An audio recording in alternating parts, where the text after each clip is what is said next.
नमस्ते दोस्तों, मेरा नाम है शेखर आनंद है और मैं आप सबका स्वागत करता हूं मेरे S2 केमिस्ट्री यूट्यूब चैनल पर। जैसे कि पिछले लेक्चर में हमने डिस्कस किया था breaking of a covalent bond, जिसमें हमने होमोलिसिस और हेटेरोलिसिस डिस्कस किया था। आज के इस नए लेक्चर में हम स्टार्ट करेंगे इलेक्ट्रॉन डिस्प्लेसमेंट इफेक्ट, जो कि ऑर्गेनिक का सबसे इंपॉर्टेंट और सबसे बेहतरीन टॉपिक है। चलो डिस्कस करते हैं क्या होता है इलेक्ट्रॉन डिस्प्लेसमेंट इफेक्ट।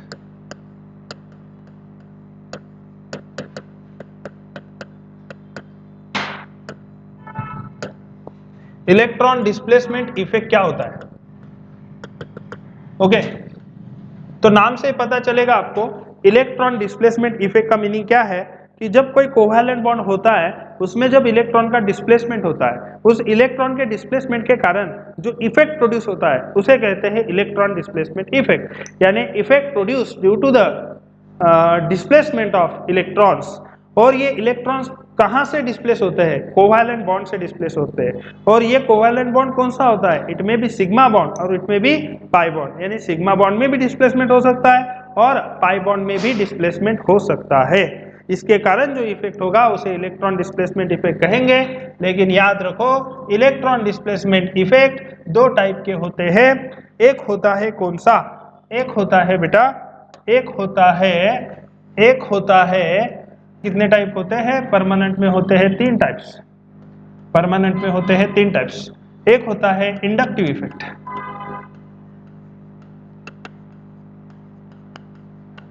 दूसरा होता है कौन सा? रेजोनेंस, और एक नाम होता है उसे मेसोमेरिक इफेक्ट, और तीसरा कौन सा होता है? Hyper conjugation. हाइपर कॉन्जुगेशन होता है। तो ये तीन इफेक्ट होते हैं जो कि परमानेंट इफेक्ट है। Okay, inductive effect, resonance effect और हाइपर कॉन्जुगेशन। रेजोनेंस इफेक्ट को और एक नाम होता है मेसोमेरिक इफेक्ट। ओके, तो चलो वन बाय वन स्टार्ट करते हैं। इंडक्टिव इफेक्ट को डिनोट करते हैं I से, रेजोनेंस इफेक्ट को डिनोट करते हैं R से या फिर M से, और हाइपर कॉन्जुगेशन को डिनोट करते हैं किससे? H से। ओके, तो चलो और मैं नेक्स्ट पॉइंट लिखता हूं यहाँ पे। ओके, ऊपर मैं लिखता हूं, यहाँ पे है इंडक्टिव इफेक्ट, यहाँ पर है रेजोनेंस या मेसोमेरिक इफेक्ट, और यहाँ पर है कौन सा effect? Hyper conjugation effect. Okay, जो इंडक्टिव इफेक्ट होता है ये सबसे वीकेस्ट इफेक्ट होता है, सबसे वीक। यहाँ पे लिखा मैंने क्या? वीकेस्ट इफेक्ट, सबसे वीक होता है ये। लेकिन जो रेजोनेंस होता है वो सबसे स्ट्रॉन्ग इफेक्ट होता है, सबसे स्ट्रॉन्ग इफेक्ट।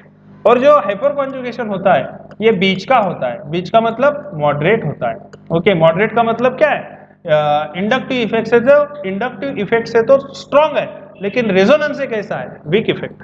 ओके, याद रखो, इंडक्टिव इफेक्ट जो होता है, इंडक्टिव इफेक्ट ये होता है डिस्टेंस डिपेंडेंट। कैसे होता है? डिस्टेंस डिपेंडेंट होता है। यानी क्या? डिस्टेंस पे डिपेंड करता है, वो डिस्टेंस पे डिपेंड करता है। लेकिन ये दोनों इफेक्ट कैसे होते हैं? Distance independent. यानी वो डिस्टेंस पर डिपेंडेंट नहीं होते, उसे कहते हैं डिस्टेंस इंडिपेंडेंट। ओके, याद रखो बेटा, जो इंडक्टिव इफेक्ट होता है वो दो टाइप का होता है। एक होता है plus I minus I. Resonance जो होता है बेटा, रेजोनेंस, अरे यार, जो रेजोनेंस इफेक्ट होता है, रेजोनेंस इफेक्ट होता है, again it is also classified into how many types? Two types. उसे कहते हैं हम क्या? प्लस आर और minus R. Okay, plus R को ही हम क्या लिख सकते हैं? हम लिख सकते हैं प्लस एम और माइनस एम, ऐसे भी लिख सकते हैं बेटा। ठीक है, और सिमिलरली हाइपर कॉन्जुगेशन जो होता है, hyper conjugation it is again classified into two types. कौन कौन सा है वो एक है प्लस एच और दूसरा होता है माइनस एच। बहुत इंपॉर्टेंट पार्ट है बेटा, पूरा ऑर्गेनिक इस पे डिपेंड है। अभी आप बोलोगे सर ये प्लस और माइनस क्या है? तो प्लस जब भी प्लस आएगा, यहां पे लिखता हूं मैं, यहां पे लिखता हूं नेक्स्ट पॉइंट, यहां पे लिखता हूं प्लस जब भी आएगा, प्लस का मीनिंग होता है इलेक्ट्रॉन डोनेटिंग इफेक्ट। प्लस का मीनिंग क्या होता है? Electron donating effect. और माइनस का मीनिंग क्या होता है? माइनस का मीनिंग होता है इलेक्ट्रॉन विड्रॉइंग इफेक्ट। क्या होता है? इलेक्ट्रॉन विड्रॉइंग इफेक्ट होता है। माइनस का मीनिंग होता है electron withdrawing effect, withdrawing effect, electron withdrawing effect. याद रखो, जब भी प्लस आएगा उसका मीनिंग है वो इलेक्ट्रॉन दे रहा है, और जब भी माइनस आएगा उसका मतलब वो इलेक्ट्रॉन खींच रहा है, यानी इलेक्ट्रॉन विड्रॉ कर रहा है। ओके, तो प्लस आई का meaning electron donation, minus I का meaning electron withdrawing, plus R का meaning electron donation, minus R का मीनिंग इलेक्ट्रॉन विड्रॉइंग। ओके, चलो और एक पॉइंट देखते हैं। जो इंडक्टिव इफेक्ट होता है, जो रेजोनेंस इफेक्ट होता है, और जो हाइपर कॉन्जुगेशन इफेक्ट होता है। इंडक्टिव इफेक्ट याद रखो बेटा, ये सिग्मा बॉन्ड में ऑपरेट होता है। कहां पे ऑपरेट होता है? सिग्मा बॉन्ड में। लेकिन जो रेजोनेंस इफेक्ट होता है वो कहां पे ऑपरेट होता है? पाई बॉन्ड में ऑपरेट होता है। कहां पे ऑपरेट होगा? पाई बॉन्ड में। और जो हाइपर कॉन्जुगेशन होता है, हाइपर कॉन्जुगेशन, वो ऑपरेट होता है कहां पे? हाइपर कॉन्जुगेशन ऑपरेट कहां पे होता है? वो ऑपरेट होता है सिग्मा से लेके पाई, और पाई से लेके सिग्मा, ऐसे ऑपरेट होता है। जब सिग्मा से पाई ऑपरेट होगा उसे तो नॉर्मल हाइपर कॉन्जुगेशन कहते हैं, सिंपली हाइपर कॉन्जुगेशन कहते हैं। लेकिन पाई बॉन्ड से सिग्मा बॉन्ड की तरफ अगर इलेक्ट्रॉन जाते हैं तो उसे कहते हैं स्पेशल टाइप का हाइपर कॉन्जुगेशन, और उसका नाम है reverse hyper conjugation. Reverse hyper conjugation. आया समझ में? तो इस तरीके से हम इंडक्टिव इफेक्ट, रेजोनेंस इफेक्ट और हाइपर कॉन्जुगेशन को एक्सप्लेन कर सकते हैं। चलो वन बाय वन में अगेन उसे एक बार रिवाइज कर देता हूं आपको, देख लो एक बार हमने क्या क्या डिस्कस किया था। सबसे पहले इलेक्ट्रॉन डिस्प्लेसमेंट इफेक्ट। इलेक्ट्रॉन का डिस्प्लेसमेंट होने की वजह से जो इफेक्ट प्रोड्यूस होता है उसे कहते हैं इलेक्ट्रॉन डिस्प्लेसमेंट इफेक्ट। ये दो टाइप के होते हैं, टेम्पररी और परमानेंट। परमानेंट इफेक्ट तीन टाइप का होता है, इंडक्टिव इफेक्ट, रेजोनेंस इफेक्ट और हाइपर कॉन्जुगेशन। जो इंडक्टिव इफेक्ट होता है उसे आई से, रेजोनेंस को आर से, रेजोनेंस इफेक्ट को और एक नाम होता है मेसोमेरिक इफेक्ट, उसे एम से रिप्रेजेंट करते हैं, और हाइपर कॉन्जुगेशन को एच से। जो इंडक्टिव इफेक्ट होता है, जो इंडक्टिव इफेक्ट होता है वो सबसे वीकेस्ट इफेक्ट होता है, सबसे वीक होता है। और जो रेजोनेंस होता है वो सबसे स्ट्रॉन्ग होता है, और हाइपर कॉन्जुगेशन मॉडरेट होता है। मॉडरेट का मतलब इंडक्टिव से स्ट्रॉन्ग, रेजोनेंस से वीक। ओके, लेकिन जो इंडक्टिव इफेक्ट होता है वो डिस्टेंस पे डिपेंड होता है, डिस्टेंस डिपेंडेंट इफेक्ट होता है। लेकिन ये दोनों इफेक्ट डिस्टेंस इंडिपेंडेंट होते हैं। जो उसके बाद में हमने देखा कि हर एक इफेक्ट दो दो टाइप में क्लासिफाई होता है, एक प्लस, एक दूसरा minus. Okay, plus I, minus I, plus R, minus R, और प्लस एच, माइनस एच। याद रखो, जब भी प्लस साइन आएगा उसका मीनिंग वो इलेक्ट्रॉन डोनेशन इफेक्ट है, और जब भी माइनस साइन आएगा उसका मीनिंग वो इलेक्ट्रॉन विड्रॉइंग इफेक्ट है। ओके, उसके बाद में हमने नेक्स्ट पॉइंट डिस्कस किया था कि इंडक्टिव इफेक्ट ऑपरेट कहां पे होता है? इंडक्टिव इफेक्ट ऑपरेट होता है सिग्मा बॉन्ड में। लेकिन रेजोनेंस इफेक्ट कहां पे ऑपरेट होता है? पाई बॉन्ड में। और हाइपर कॉन्जुगेशन कहां पे ऑपरेट होता है? सिग्मा से लेके पाई, और पाई से लेके सिग्मा। लेकिन पाई से सिग्मा की तरफ जब इलेक्ट्रॉन का डिस्प्लेसमेंट होता है हाइपर कॉन्जुगेशन में, उस टाइप के हाइपर कॉन्जुगेशन को स्पेशल नाम होता है, और उसे कहते हैं रिवर्स हाइपर कॉन्जुगेशन। ठीक है, तो चलो नया पॉइंट स्टार्ट करते हैं। पहला पॉइंट आज हम डिस्कस करेंगे, थोड़ा सा डिटेल में डिस्कस करेंगे बेटा, और वो है इंडक्टिव इफेक्ट क्या होता है। इंडक्टिव इफेक्ट क्या होता है? What is mean by inductive effect? Okay, inductive effect क्या होता है? मैं एक सिंपल एग्जांपल लेता हूं। जैसे कि सपोज मेरे पास यहाँ पे कोई कार्बन की चेन है, और वो कार्बन किसके साथ है? क्लोरीन के साथ है। लेकिन हम आप सबको पता है कि क्लोरीन की इलेक्ट्रोनेगेटिविटी ज्यादा है। तो क्लोरीन की इलेक्ट्रोनेगेटिविटी ज्यादा है तो उसके पास इलेक्ट्रॉन खींचने की पावर कैसी है? ज्यादा है। तो खींचने की पावर अगर ज्यादा होगी तो क्लोरीन चुप नहीं बैठेगा, क्लोरीन बोलेगा कि यार मेरे पास ताकत है, मेरे पास पोटेंशियल है इलेक्ट्रॉन खींचने की, तो क्लोरीन इलेक्ट्रॉन खींचता है। वो जो एरो मैंने शो किया वो ये शो हो रहा है, वो एरो ये शो कर रहा है कि इलेक्ट्रॉन का डिस्प्लेसमेंट हो रहा है कहां पे? क्लोरीन की तरफ। तो इसके कारण होगा क्या? इसके कारण होगा क्या? ये जो सिग्मा इलेक्ट्रॉन का क्लाउड था, जो सिग्मा बॉन्ड था दो एटम के बीच में, उसके इलेक्ट्रॉन कहां पर शिफ्ट हो जाएंगे? क्लोरीन की तरफ शिफ्ट हो जाएंगे। यानी इलेक्ट्रॉन यहां से क्लोरीन की तरफ इलेक्ट्रॉन का डिस्प्लेसमेंट होगा, और डिस्प्लेसमेंट होने के कारण क्लोरीन की तरफ डिस्प्लेसमेंट होने के कारण क्लोरीन पर आ जाएगा पार्शियल निगेटिव चार्ज और कार्बन पर आ जाएगा पार्शियल पॉजिटिव चार्ज। उसे कहते हैं delta positive delta negative. Delta का मीनिंग होता है पार्शियल। अभी भी इलेक्ट्रॉन दोनों के बीच में ही है, लेकिन सिर्फ डिफरेंस ये हुआ, पॉइंट ये है कि इलेक्ट्रॉन का डिस्प्लेसमेंट क्लोरीन की तरफ हुआ, यानी अब इलेक्ट्रॉन दोनों के बीच में नहीं है। इलेक्ट्रॉन किसकी तरफ गए? क्लोरीन की तरफ गए। तो क्लोरीन पे निगेटिव चार्ज आया पार्शियल और कार्बन पर चार्ज आएगा पार्शियल पॉजिटिव, यानी कार्बन को लगेगा कि यार अभी तो इलेक्ट्रॉन मेरे नहीं है, वो किसकी तरफ जा रहा है? क्लोरीन की तरफ। और क्लोरीन को फीलिंग आएगी कि ये दोनों इलेक्ट्रॉन अब किसके? मेरे हैं। तो दैट्स व्हाई मैंने यहाँ पे लिखा डेल्टा निगेटिव और डेल्टा पॉजिटिव। तो इसी को कहते हैं बेटा इंडक्टिव इफेक्ट। तो डेफिनेशन क्या बोलोगे? What is inductive effect? It is the polarization. Polarization take place in which bond? Sigma bond और pi bond. It is the sigma bond. Sigma bond में सिग्मा इलेक्ट्रॉन का जब पोलराइजेशन होता है और उसके कारण जो इफेक्ट प्रोड्यूस होता है उसी को कहते हैं इंडक्टिव इफेक्ट। ओके, तो चलो नेक्स्ट पॉइंट यहां पे लिखता हूं, और वो पॉइंट क्या है? इंडक्टिव इफेक्ट जो है वो सारे ऑर्गेनिक कंपाउंड, उन सारे ऑर्गेनिक कंपाउंड में ऑब्जर्व होगा जहां पे कार्बन से कोई एटम जो कनेक्टेड है उसकी इलेक्ट्रोनिगेटिविटी एक तो कार्बन से ज्यादा होनी चाहिए या फिर उसकी इलेक्ट्रोनिगेटिविटी कार्बन से कम होनी चाहिए। अगर कार्बन से उसकी इलेक्ट्रोनिगेटिविटी ज्यादा होगी तो वो इलेक्ट्रॉन खींचेगा, अगर कम होगी तो वो इलेक्ट्रॉन डोनेट करेगा। ओके, तो देखो यहाँ पे हम कुछ पॉइंट लिखेंगे। वो पॉइंट कौन कौन से है कि इंडक्टिव इफेक्ट कहाँ पे ऑपरेट होगा? सिग्मा बॉन्ड में। उसके बाद वो कौन सा इफेक्ट है? पोलराइजेशन इफेक्ट है। कौन सा इफेक्ट है? पोलराइजेशन इफेक्ट है। अभी आप बोलोगे सर आयोनाइजेशन नहीं है क्या? आयोनाइजेशन और पोलराइजेशन ये दोनों डिफरेंट टर्म होती है। आयोनाइजेशन का मीनिंग होता है आयंस का बनना, पॉजिटिव और निगेटिव का बनना, और पोलराइजेशन का मीनिंग होता है पार्शियल आयंस प्रोड्यूस होना। पार्शियल मींस प्योर आयन नहीं बनता, यानी क्लोरीन पे प्योर निगेटिव चार्ज नहीं आएगा, क्लोरीन पे पार्शियल निगेटिव चार्ज आएगा, उसे बोलते हैं पोलराइजेशन। पोल्स बनना, डेल्टा पॉजिटिव डेल्टा निगेटिव, उसे बोलते हैं पोलराइजेशन। ठीक है, तीसरा पॉइंट, ये इफेक्ट कैसे होता है? बोलो, ये इफेक्ट कैसे होता है? डिस्टेंस डिपेंडेंट होता है। Distance dependent. अब ये डिस्टेंस डिपेंडेंट ये पॉइंट क्या है? चलो देखो, यहाँ पे ये कार्बन की चेन है और ये कार्बन से कौन अटैच है? यहाँ पे क्लोरीन।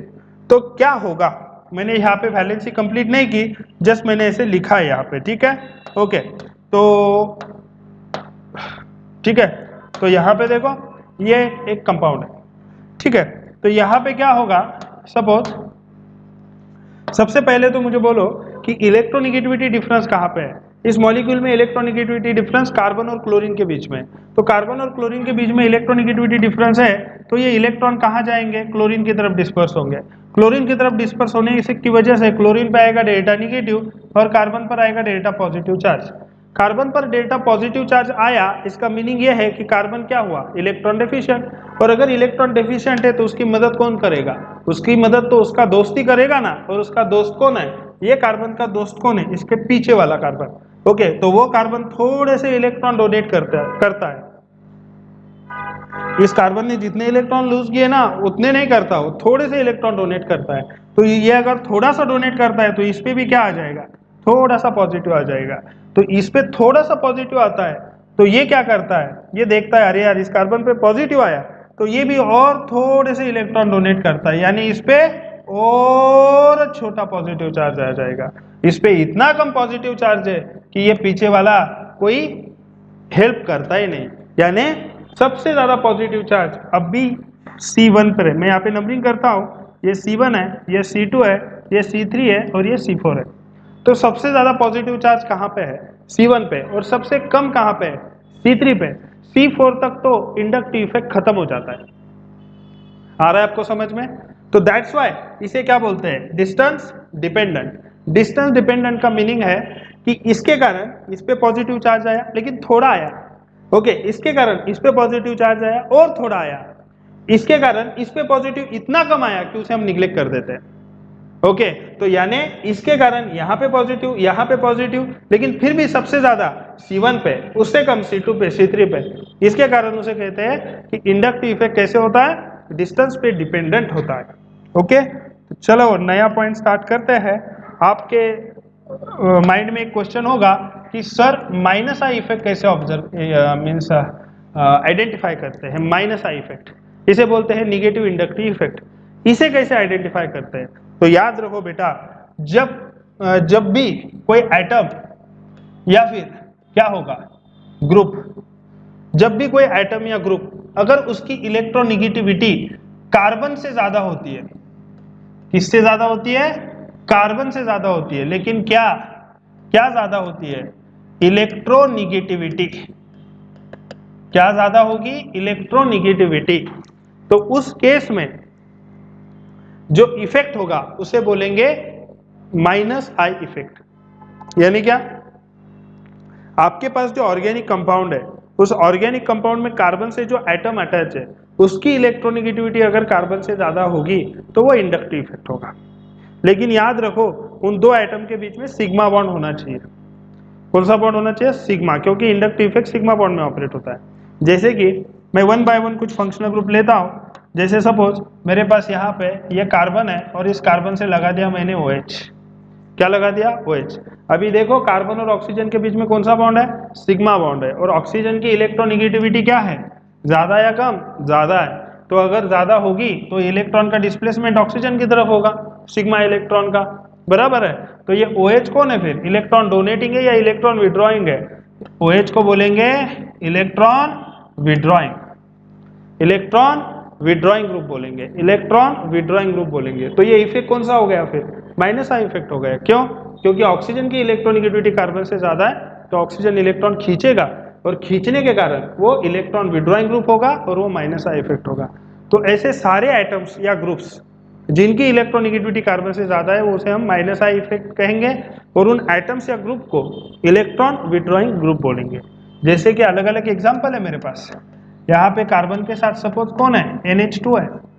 तो NH2 भी कौन है? NH2 भी कौन है? नाइट्रोजन की इलेक्ट्रोनिगेटिविटी कार्बन से ज्यादा है, तो सिग्मा इलेक्ट्रॉन का डिस्प्लेसमेंट नाइट्रोजन की तरफ होगा और वो माइनस आई इफेक्ट होगा। जैसे कि NH2 की जगह पे मैंने लिया जैसे कि OCH3, अल्कोक्सी ग्रुप ले लिया, ये भी माइनस आई इफेक्ट होगा क्योंकि ऑक्सीजन की इलेक्ट्रोनिगेटिविटी कार्बन से ज्यादा है। याद रखो, जो भी कोई एटम होगा, कोई भी एटम जिसकी इलेक्ट्रोनिगेटिविटी कार्बन से ज्यादा है और उन दो एटम के बीच में, यानी उस एटम और कार्बन के बीच में अगर सिग्मा बॉन्ड होगा तो माइनस आई इफेक्ट होता है। ठीक है, तो यहाँ पे क्या क्या आ सकता है? यहाँ पे NH2 आएगा, OCH3 आएगा, उसके बाद में और कौन आ सकता है? यहाँ पे NO2 आएगा, बराबर है। यहाँ पे और कौन आ सकता है? यहाँ पे SO3H आएगा, बराबर है। ये सारे ग्रुप्स कौन होते हैं? इलेक्ट्रॉन विड्रॉइंग ग्रुप होते हैं और ये सारे माइनस आई इफेक्ट शो करते हैं। इनफैक्ट मेरे पास और एक कंपाउंड है, यहाँ पे अगर आप देखोगे तो NH2 नहीं है बेटा, कौन है? NH3 है। और NH3 में नाइट्रोजन पे कौन सा चार्ज है? नाइट्रोजन पर कौन सा चार्ज है? बोलो, अरे बोलो, चार्ज कौन सा है? चार्ज है पॉजिटिव। ओके, याद रखो, जब भी किसी एटम पर पॉजिटिव चार्ज होगा, जब भी किसी एटम पर पॉजिटिव चार्ज होगा और अगर वो कार्बन के साथ सिग्मा बॉन्ड बनाता होगा, तो वो जो ग्रुप होता है वो बहुत बहुत powerful, very strong electron withdrawing group होता है। याद रखो, जब भी कोई एटम जो पॉजिटिवली चार्ज है और कार्बन के साथ में सिग्मा बॉन्ड बना रहा है, तो बहुत स्ट्रॉन्ग इलेक्ट्रॉन विड्रॉइंग ग्रुप होता है और वो क्या करता है? इलेक्ट्रॉन खींचता है, सिग्मा इलेक्ट्रॉन। ठीक है, ओके। नेक्स्ट देखो, कार्बन के साथ और कौन कौन है?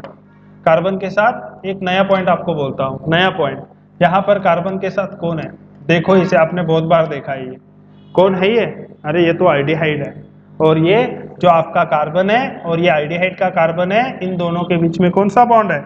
अरे बोलो, कौन सा बॉन्ड है? सिग्मा बॉन्ड है। कौन सा बॉन्ड है? सिग्मा बॉन्ड है। लेकिन क्या दो कार्बन का हाइब्रिडाइजेशन सेम है? बिल्कुल नहीं। ये कार्बन का हाइब्रिडाइजेशन आपको पता होगा, sp2 है। कैसे कैलकुलेट किया? अरे 3 सिग्मा बॉन्ड है, 1 2 3, 3 सिग्मा बॉन्ड होते हैं तो हाइब्रिडाइजेशन sp2। और ये कार्बन का काउंट करो कितना सिग्मा है? 4, तो उसे बोलेंगे sp3 हाइब्रिडाइजेशन, बराबर है। तो ये कार्बन का हाइब्रिडाइजेशन sp2 है, ये कार्बन का हाइब्रिडाइजेशन sp3 है। और अगर आपको पता नहीं है तो चलो बोल देता हूं, इलेक्ट्रोनिगेटिविटी, याद रखो, बहुत इंपॉर्टेंट पार्ट बोल रहा हूं अभी मैं, इलेक्ट्रोनिगेटिविटी। ओके, अगर आपके पास कोई कार्बन है जिसका हाइब्रिडाइजेशन sp3 है, कार्बन है हाइब्रिडाइजेशन sp2 है, कार्बन है हाइब्रिडाइजेशन sp है, तो याद रखो सबसे ज्यादा सबसे पावरफुल कौन होता है? sp हाइब्रिडाइज कार्बन होता है। sp हाइब्रिडाइज कार्बन जो होता है उसकी इलेक्ट्रोनिगेटिविटी सबसे ज्यादा होती है, और sp3 हाइब्रिडाइज कार्बन जो होता है उसकी इलेक्ट्रोनिगेटिविटी सबसे कम होती है। तो ये कार्बन sp2 है, ये कार्बन sp3 है, तो इसकी इलेक्ट्रोनिगेटिविटी, ये कार्बन की इलेक्ट्रोनिगेटिविटी ज्यादा है। इनफैक्ट कार्बन की नहीं बोलेंगे, इस पूरे ग्रुप की इलेक्ट्रोनिगेटिविटी कार्बन से ज्यादा है। तो अगर ज्यादा है तो ये इलेक्ट्रॉन खींचेगा, तो अगर खींचता है तो इस एटम या ग्रुप को क्या बोलेंगे? इलेक्ट्रॉन विड्रॉइंग ग्रुप बोलेंगे। क्या बोलेंगे? इलेक्ट्रॉन विड्रॉइंग ग्रुप बोलेंगे। और ये इफेक्ट कौन सा होगा फिर? ये हो जाएगा माइनस आई इफेक्ट। ओके, तो इस तरीके से हम माइनस आई इफेक्ट आइडेंटिफाई कर सकते हैं। ये तो आल्डिहाइड था, तो ऐसे सारे फंक्शनल ग्रुप जिसमें कार्बोनिल ग्रुप प्रेजेंट है, ये सारे functional group minus I effect show करते हैं। मैं यहाँ पे लिखता हूँ वो कौन कौन से हो सकते हैं। देखो, ये कार्बन है, यहाँ पे अटैच है कौन? C डबल बॉन्ड OR, क्या बोलेंगे इसे? अरे इसे क्या बोलोगे? कीटोन बोलोगे। यहाँ पे लगा दिया मैंने OH, क्या बोलोगे? कार्बोक्सिलिक एसिड बोलोगे। यहाँ पे लगा दिया मैंने OR, ईस्टर बोलोगे। यहाँ पे Cl क्लोराइड, यहाँ पे NH2 अमाइड, यहाँ पे OCOR अनहाइड्राइड। ये सारे फंक्शनल ग्रुप देखो, यहाँ पे जो कार्बन प्रेजेंट है, यहाँ पे जो कार्बन प्रेजेंट है उसका हाइब्रिडाइजेशन sp3 है, और यहाँ पर जो कार्बन प्रेजेंट है उसका हाइब्रिडाइजेशन sp2 है। दोनों के बीच में सिग्मा बॉन्ड है। ये सारे एटम्स या ग्रुप की इलेक्ट्रोनिगेटिविटी किससे ज्यादा है? हाँ, कार्बन से ज्यादा है। तो ये सारे functional group electron withdrawing group होंगे, और सारे फंक्शनल ग्रुप कौन सा इफेक्ट शो करेंगे? Minus I effect. इवन और कुछ फंक्शनल ग्रुप होता है बेटा, और कुछ फंक्शनल ग्रुप होते हैं, अरे जिसपे कार्बन का सबसे भरोसा होता है वो अल्कीन। वो अल्कीन में भी कार्बन का अगर आप देखोगे तो ये कार्बन का हाइब्रिडाइजेशन भी क्या होता है? sp2, और इसका क्या होता है? sp3 होता है। तो ये कार्बन sp2 होने की वजह से ये भी उसके पार्टनर को छोड़ता नहीं, और उससे भी वो कार्बन क्या करता है? इलेक्ट्रॉन खींचता है। यानी अल्कीन भी कौन सा इफेक्ट शो करता है? वो इफेक्ट शो करता है माइनस आई। अगर अल्कीन करता होगा, अगर अल्कीन शो करता होगा तो अल्काइन तो दान दान दान शो करेगा, माइनस आई इफेक्ट। आया समझ में? तो अल्काइन अगर शो करता है तो आपका साइनाइड भी करेगा। बराबर है? साइनाइड क्या होता है? पता है साइनाइड कैसे होता है? हाँ, साइनाइड साइनाइड का ये स्ट्रक्चर होता है, C ट्रिपल बॉन्ड N, इसे कहते हैं साइनाइड। और यहाँ पर देखो बेटा, यहाँ पर इसका हाइब्रिडाइजेशन sp है और इसका हाइब्रिडाइजेशन sp3 है, तो इसकी इलेक्ट्रोनिगेटिविटी ज्यादा है, सिग्मा बॉन्ड है, तो ये भी हो जाएगा माइनस आई इफेक्ट। आया समझ में? ओवरऑल चलो एक ऑर्डर दे देता हूँ, कौन कौन से विड्रॉइंग ग्रुप होते हैं, ऑर्डर क्या होती है, सबसे ज्यादा पावरफुल कौन होता है, सबसे स्ट्रॉन्ग विड्रॉइंग ग्रुप कौन होता है, उसकी एक ऑर्डर दे देता हूँ मैं। ओके, यहाँ पे लिखता हूँ order of minus I, order of minus I effect, order of minus I effect नहीं बोलेंगे, order of minus I groups, groups which shows minus I effect. कौन कौन होते हैं वो?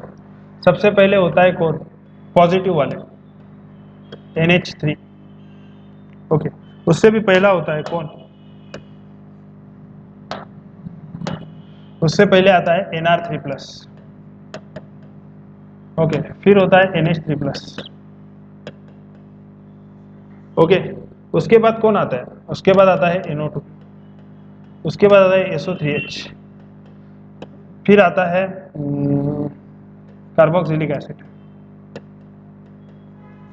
ओके, उसके बाद आते हैं halogens, fluorine chlorine bromine iodine. उसके बाद आता है कौन? OR, फिर कौन आता है? OH, फिर कौन आता है? फिर आता है अल्काइन, फिर कौन आता है? NH2, फिर कौन आता है? अल्कीन। फिर कौन आता है? H। So this is the order. ये ऑर्डर होते हैं minus I effect. This is the order of minus I effect. इस माइनस आई इफेक्ट में अगर आप देखोगे तो सबसे पहले वन बाय वन देखो। सबसे पहले हमने कौन से एटम लिए जो पॉजिटिवली चार्ज है। मैंने बोला था लेक्चर में आपको स्टार्टिंग में ही कि जब भी कोई एटम जो पॉजिटिवली चार्ज है वो अगर कार्बन से सिग्मा बॉन्डेड होगा तो वो कार्बन से बहुत जोर से इलेक्ट्रॉन खींचता है। ओके, तो ये बहुत जोर से खींचेगा और ये भी खींचेगा। तो पॉजिटिव वालों का माइनस आई इफेक्ट अगर सबसे पावरफुल होता है, याद रखो। ओके, उसके बाद NO2 SO3H और कार्बोक्सिलिक एसिड, इसमें इसे भी आप याद रख सकते हो। सबसे ज्यादा इलेक्ट्रोनेगेटिविटी नाइट्रोजन की है और नाइट्रोजन आगे ऑक्सीजन के साथ मल्टीपल बॉन्डेड है। ओके, यहाँ पर भी सल्फर की इलेक्ट्रोनेगेटिविटी भी ज्यादा है लेकिन नाइट्रोजन से तो कम है, दैट्स व्हाई नाइट्रोजन पहले आया। और ये सल्फर भी आगे मल्टीपल बॉन्डेड है ऑक्सीजन के साथ, और कार्बन की इलेक्ट्रोनेगेटिविटी सल्फर से भी कम है। ओके, तो that's why carboxylic acid sulphuric acid के बाद में आया। लेकिन उसके बाद अगर आप देखोगे तो सबसे पहले कौन आए? हैलोजेंस। आपको पता है हैलोजेंस की इलेक्ट्रोनेगेटिविटी सबसे ज्यादा होती है। याद रखो बेटा, ये बहुत इंपॉर्टेंट है, जेई मेंस, नीट, सीईटी सबके लिए इंपॉर्टेंट है। OR और OH में बच्चों को लगता है OH का माइनस आई इफेक्ट ज्यादा होगा, लेकिन ये गलत है। याद रखो, अरे सबने याद रखो, OR और OH में OR का माइनस आई इफेक्ट ज्यादा होता है। OR ज्यादा स्ट्रांगली इलेक्ट्रॉन खींचता है OH से। ठीक है, उसके बाद आता है alkyne, amine, alkene and hydrogen. Hydrogen के रिस्पेक्ट में ये सीरीज है।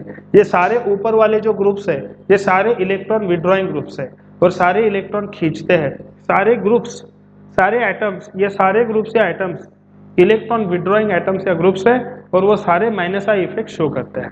ठीक है, चलो प्लस आई इफेक्ट वाले कुछ ग्रुप्स या एटम्स देखते हैं। Plus I effect,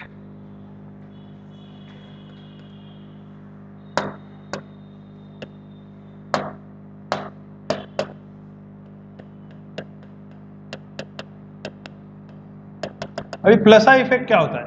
plus I effect का मीनिंग होता है कि जब भी कोई एटम या ग्रुप ओके इलेक्ट्रॉन डोनेट करता है, क्या करता है? इलेक्ट्रॉन डोनेट करता है। क्या करता है वो? इलेक्ट्रॉन डोनेट करता है कार्बन को। किसको डोनेट करेगा? कार्बन को इलेक्ट्रॉन डोनेट करता है। जब भी कोई एटम या ग्रुप इलेक्ट्रॉन डोनेट करता है तो उस केस में वो इफेक्ट होता है प्लस आई इफेक्ट। ओके, लेकिन किसको बोल रहे हैं? किसको डोनेट करेगा? कार्बन को डोनेट करेगा, तो उसके कहते हैं इलेक्ट्रॉन डोनेटिंग एटम या ग्रुप्स, और उस इफेक्ट को कहते हैं प्लस आई इफेक्ट। जैसे कि सपोज मेरे पास यहाँ पे ये कार्बन और ये कार्बन से यहाँ पे अटैच है कौन? MgBr। कौन अटैच है? MgBr। आपको अगर पता होगा तो ये ग्रिग्नार्ड रिएजेंट है। और यहाँ पे आपको पता है कि मैग्नीशियम कौन होता है? मैग्नीशियम एक मेटल है, तो मेटल इलेक्ट्रोपॉजिटिव होते हैं तो ये इलेक्ट्रॉन देगा। ये ग्रुप जो है MgBr ये इलेक्ट्रॉन डोनेट करेगा कार्बन से, कार्बन को इलेक्ट्रॉन डोनेट करेगा, यानी ये ग्रुप कौन हो गया? इलेक्ट्रॉन डोनेटिंग ग्रुप हो गया। और ये इफेक्ट कौन सा हो गया? प्लस आई इफेक्ट हो गया। आया समझ में? इनफैक्ट अगर आप देखोगे इस कंपाउंड को, ये कार्बन है और यहाँ पर ऑक्सीजन से कौन, कार्बन से कौन अटैच है? ऑक्सीजन। और ऑक्सीजन पे चार्ज कौन सा है? निगेटिव। अभी बच्चों को यहाँ पे बहुत बड़ी मिस्टेक कर देते हैं बच्चे। अब बच्चों को ऐसा लगता है कि यार कार्बन और ऑक्सीजन के बीच में सिग्मा बॉन्ड है तो इंडक्टिव इफेक्ट तो है, लेकिन ऑक्सीजन की इलेक्ट्रोनेगेटिविटी कार्बन से ज्यादा है। लेकिन ये बात भी बराबर है, ऑक्सीजन की इलेक्ट्रोनेगेटिविटी कार्बन से ज्यादा होती है, लेकिन यहाँ पर जो ऑक्सीजन प्रेजेंट है वो न्यूट्रल नहीं है। वो कौन सा है? वो चार्ज ऑक्सीजन है। और ऑक्सीजन पे चार्ज कौन सा हो? कौन सा चार्ज है वहां पे? हाँ, ऑक्सीजन पे चार्ज कौन सा है? निगेटिव चार्ज है। और याद रखो बेटा, अगर कोई एटम निगेटिवली चार्ज होगा तो वो हमेशा हमेशा इलेक्ट्रॉन डोनेट करेगा। क्या करेगा? इलेक्ट्रॉन डोनेट करेगा। अगर निगेटिवली चार्ज एटम होगा तो वो इलेक्ट्रॉन डोनेट करता है। तो ऑक्सीजन निगेटिव है, उस पर चार्ज कौन सा है? निगेटिव है। तो निगेटिव अगर होगा तो वो इलेक्ट्रॉन डोनेट करेगा, वो इलेक्ट्रॉन खींचेगा नहीं है, वो इलेक्ट्रॉन डोनेट करेगा। क्यों? क्योंकि अगर वो इलेक्ट्रॉन डोनेट करता है तो उस पर चार्ज कम होता है, और किसी एटम पर चार्ज अगर कम होता है तो वो स्टेबल होने लगता है। तो दैट्स व्हाई यहाँ पर ऑक्सीजन कौन है? यहाँ पर ऑक्सीजन इलेक्ट्रॉन डोनेटिंग ग्रुप है। और इलेक्ट्रॉन डोनेटिंग ग्रुप अगर होगा तो उसका इंडक्टिव इफेक्ट कौन सा होगा? प्लस आई इफेक्ट होगा। आया समझ में? चलो और एक पॉइंट लिख देता हूं, सबने याद रखो आखिरी तक, जब तक नीट जेई सीईटी नहीं होती तब तक ये पॉइंट याद रखो। ऑल अल्कील ग्रुप्स, कौन सा group? Alkyl group are electron donating group. कौन सा ग्रुप होता है वो?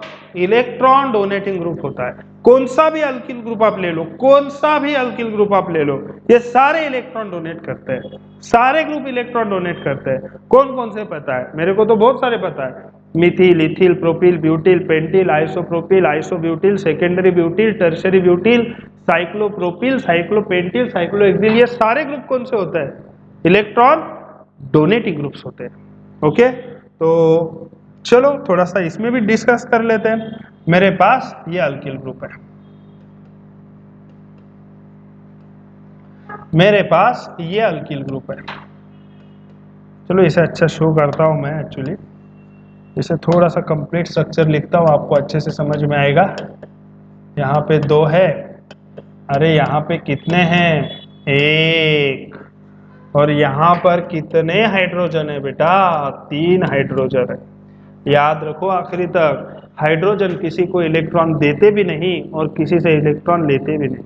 ओके, तो यहाँ पे देखो ये कार्बन से 3 अल्किल ग्रुप है और मैंने यहाँ पे क्या लिखा? All alkyl groups are electron donating group. तो ये कार्बन को ये देगा, ये देगा, ये देगा, तो ये कार्बन इधर वाले कार्बन को दान दान दान। ओके, आ रहा है समझ में? बहुत जोर से इलेक्ट्रॉन देगा। ठीक है, ये कार्बन को देखो ना बेटा, देने वाले कितने? 1 2। तो ये सामने वाले कार्बन को कैसे देगा? थोड़ा सा कम देगा ना, 2 बार ही देगा। ये कार्बन को देखो ना, देने वाले कितने हैं? 1, तो ये और कम देगा। और इसे देने वाले कितने हैं? आप बोलोगे सर कोई नहीं देता। अरे देता नहीं कोई, लेकिन इसका खुद का नेचर कैसा है? इलेक्ट्रॉन डोनेटिंग है। आया समझ में? ओके, तो ये टर्शरी ग्रुप है, ये सेकेंडरी ग्रुप है, ये प्राइमरी ग्रुप है और ये मिथाइल ग्रुप है। तो this is the order of plus I effect. ये प्लस आई इफेक्ट की ऑर्डर है। ये टर्शरी ग्रुप है, जिसका ये कार्बन का नेचर क्या है? टर्शरी। ये कार्बन का नेचर क्या है? सेकेंडरी। इस कार्बन का नेचर क्या है? प्राइमरी। और इस कार्बन का नेचर भी क्या है? प्राइमरी। मिथिल को प्राइमरी कंसीडर किया जाता है बेटा, याद रखो। ओके, तो ये ऑर्डर होती है इलेक्ट्रॉन डोनेटिंग इफेक्ट। ये तो अल्किल ग्रुप की हो गई, ये तो अल्किल ग्रुप की हो गई बेटा, alkyl group. Okay, alkyl group की हो गई ये ऑर्डर। तो ओवरऑल ऑर्डर लिख के देता हूं, overall order. Okay, overall order, overall order लिख के देता हूं मैं आपको। ठीक है, यहां पे देखो थोड़ा सा,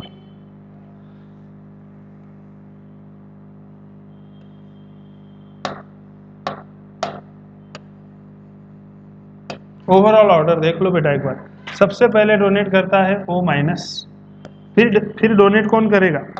अरे फिर डोनेट कौन करेगा? फिर डोनेट करेगा कौन? COO माइनस, यार निगेटिव चार्ज है ना तो डोनेट करेगा। उसके बाद डोनेट करता है Cr3, ये देखो ये वाला Cr3। फिर कौन डोनेट करेगा? CHR2। फिर कौन डोनेट करेगा? CH2R। और फिर कौन डोनेट करेगा बेटा? बोलो, जोर से बोलो। CH3 डोनेट करेगा। Okay, so this is the order of plus I effect. Plus I effect का ये ऑर्डर है, याद रखो इस ऑर्डर को। ठीक है, तो चलो कुछ एग्जांपल लेते हैं। आपको प्रेडिक्ट करना है कि कौन सा इफेक्ट ऑब्जर्व हो रहा है। ओके, ये कार्बन की चेन है, यहाँ पर अटैच है Cl। बोलो कौन सा इफेक्ट है? दोनों के बीच में है सिग्मा बॉन्ड। तो ये क्लोरीन क्या होगा? मोर इलेक्ट्रोनिगेटिव है, तो इसे क्या बोलेंगे? माइनस आई इफेक्ट बोलेंगे। ठीक है, तो चलो आज के लेक्चर में हमने डिस्कस किया इंडक्टिव इफेक्ट। इंडक्टिव इफेक्ट में प्लस आई इफेक्ट और minus I effect. Next lecture में हम इंडक्टिव इफेक्ट के एप्लीकेशन डिस्कस करेंगे और उसके बाद रेजोनेंस स्टार्ट करेंगे। ठीक है बेटा, तो चलो थैंक यू।